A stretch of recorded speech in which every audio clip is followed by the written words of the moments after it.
আচ্ছা স্যার, বলো। বলছি যে কিছু কিছু স্টুডেন্টস আছে যারা তাদের নিট প্রিপারেশনের 1-2 মাস পর পরই তারা সেলফ ডাউটে ভুগছে, তা তাদের জন্য কোনো অ্যাডভাইস বা টিপস কিছু আছে স্যার? দেখো, প্রত্যেক বছরই এটা মেনলি যখন নিটের রেজাল্ট বেরোয় জুনে, আর যখন জুন থেকে পড়াশোনা শুরু করে মোটামুটি জুলাই আগস্টে 1-2 মাস পরে প্রত্যেকটা ড্রপার ব্যাচে আমি দেখতে পাই এটা একটা কমন প্রবলেম। দেখো, এই ব্যাপারটা তোমাকে একটু বুঝতে হবে, এটা লজিক্যাল। যখন আমরা কোনো জিনিস নিয়ে একটু সিরিয়াস হব, ডিটারমাইন্ড থাকবো, তখন সেটা নিয়ে একটা অ্যাংজাইটি আসবে। এই অ্যাংজাইটিটা যদি থাকে, অবভিয়াসলি তুমি সেই পরিমাণ মেন্টাল পিসে থাকতে পারবে না যতটা মেন্টাল পিসে তুমি নর্মাল টাইমে ছিলে। একটা অ্যাসপিরেন্ট সবসময় তার মধ্যে একটা টানাপোড়েন চলবে দুটো জিনিসের মধ্যে, এক ডিটারমিনেশন, দুই মেন্টাল পিস।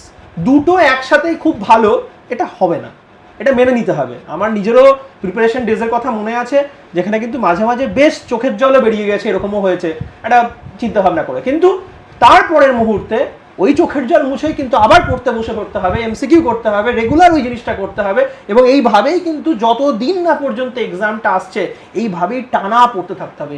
এটাই কনসিস্টেন্সি, এটাই হচ্ছে পারসিস্টেন্সি, বা যাই বলি না কেন এইটা বজায় রাখতে হবে। যদি এটা করতে পারা যায় তাহলে ডেফিনেটলি একটা ভালো র্যাঙ্ক হবে।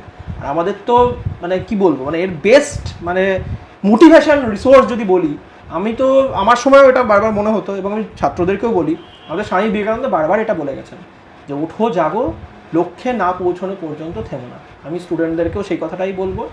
আর আমি পার্টিকুলারলি একটা কথা বলবো, যদি নিজেদের মধ্যে আমরা জেদটা ধরে রাখতে না পারি, তাহলে ইন দ্যাট কেস কে এমন থাকবে যে হচ্ছে আমাদের হয়ে সবসময় আমাদেরকে জেদ দিয়ে দেবে?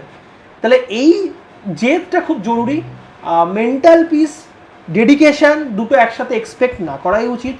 যদি মনে হয় আমি একটু মেন্টালি সবসময় একটা অ্যাংজাইটিতে আছি, এটা নর্মাল ব্যাপার। একটা আমি যখন অ্যাসপিরেন্ট তখন আমার মধ্যে এরকম একটা অ্যাংজাইটি থাকবে, এটা কিন্তু অত্যন্ত একটা নর্মাল ব্যাপার। আর আমি সবাইকে একটা কথা বলবো যারা প্রেপমেটকে ভরসা করে প্রিপারেশন করছে প্রেপমেটের সাথে, তোমরা যদি মেন্টাল স্ট্রেংথ আমাদেরকে গিফট করতে পারো, আমরা তোমাদেরকে র্যাঙ্ক গিফট করবো।